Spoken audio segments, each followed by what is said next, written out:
Shalom. Alors certains d'entre vous le savent peut-être, je reviens tout juste d'une retraite de méditation en Inde. Et je veux partager avec vous un petit peu mon expérience de cette retraite. Non pas tant ce qui s'est passé exactement dedans, mais le processus qui m'a conduit à y aller et ne pas y renoncer et ce que ça m'a apporté. Je peux vous dire que cette retraite, si j'avais pu annuler, je l'aurais annulée. La seule raison pour laquelle j'ai fini par y aller, c'est parce que j'avais payé et que j'aurais perdu les sous si j'avais annulé.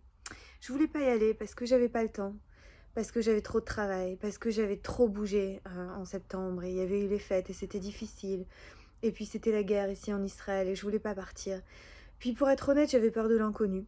J'avais peur de me retrouver toute seule en Inde avec un groupe que je connais pas. J'avais peur de sortir de mon quotidien. Et ça parle de quelque chose de très très profond chez nous qui est la force de l'inertie, dont parle beaucoup le taoïsme et dont parle beaucoup le chassidisme. C'est-à-dire cette espèce de réticence qu'on a à s'arracher du connu, à s'arracher du quotidien. Et pourtant, c'est là qu'est le cadeau de la retraite, de toute retraite. Ce cadeau-là, il vient exactement dans le mouvement, dans le geste qu'on va faire, le courage, littéralement, de s'arracher au quotidien, de s'arracher au connu. Et je dis bien de s'arracher parce que c'est toujours un arrachement. C'est toujours un arrachement. Je suis allée à cette retraite et il y a vraiment un avant et un après dans ma vie, comme dans chaque retraite dans laquelle je suis allée. Parce que c'est des moments où justement je sors, je coupe. J'ai coupé quelque chose avec le flow continu comme ça du quotidien qui fait que je me retrouve souvent devant les mêmes apories, les mêmes limites, les mêmes petites frustrations, les mêmes endroits où j'arrive pas à bouger, faire bouger des choses.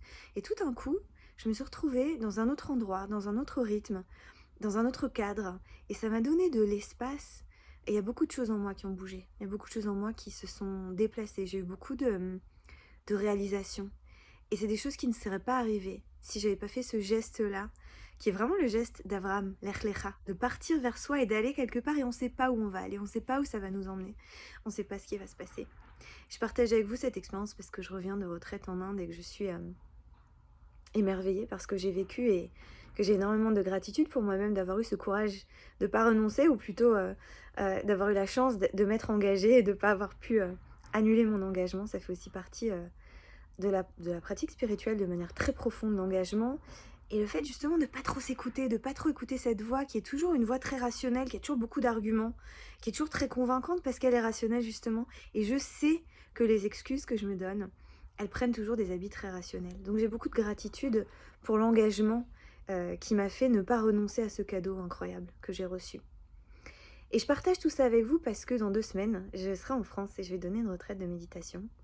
Et je suis en contact avec plein d'élèves et il y en a certains pour qui c'est pas compliqué, ils savent, c'est très clair pour eux, ils viennent. Et puis il y en a qui sont entre deux, il y en a qui se sont engagés puis qui se sont désistés, il y en a qui auraient voulu venir mais qui disent mais est-ce que je peux venir juste pour une partie du temps? Est-ce que je peux partir plus tôt? Est-ce que je peux arriver plus tard? Est-ce que je peux venir juste une journée sur deux? Toujours ces tentations qu'on a qui sont tellement naturelles et tellement humaines de négocier, de vouloir juste une partie, de vouloir s'engager un petit peu mais pas trop. Et c'est ça la beauté de la retraite justement, c'est que ça nous demande vraiment de nous donner à un moment, de pas faire ça dans nos propres termes justement, mais d'accepter un cadre et d'avoir ce courage-là, de s'arracher au quotidien et peut-être justement quand on n'a pas le temps, peut-être justement quand on est débordé, plutôt peut-être justement quand on a envie de se replier sur soi, c'est peut-être justement là, le moment où il faut aller faire son propre Lech Lecha.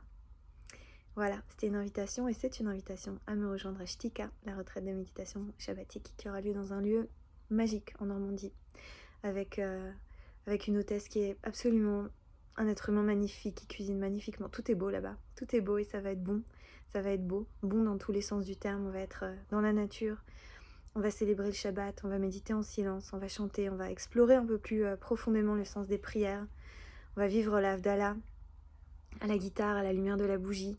Ensuite, on va danser à la musique israélienne, les yeux fermés, comme David Ameller, comme le roi David qui dansait pour Dieu. Il y aura des moments pour soi, il y aura des moments de partage, il y aura des moments d'études, il y aura des moments de contemplation. Il y en aura pour vraiment pour tous les goûts. Et c'est un moment que je souhaite vraiment qu'il soit un cadeau pour chacun, parce que le cadeau qu'on se donne quand on prend ce temps pour soi, c'est un cadeau ensuite qu'on va amener aux autres, à ceux qui partagent nos vies et qu'on va apporter au monde. Alors je vous dis à très bientôt.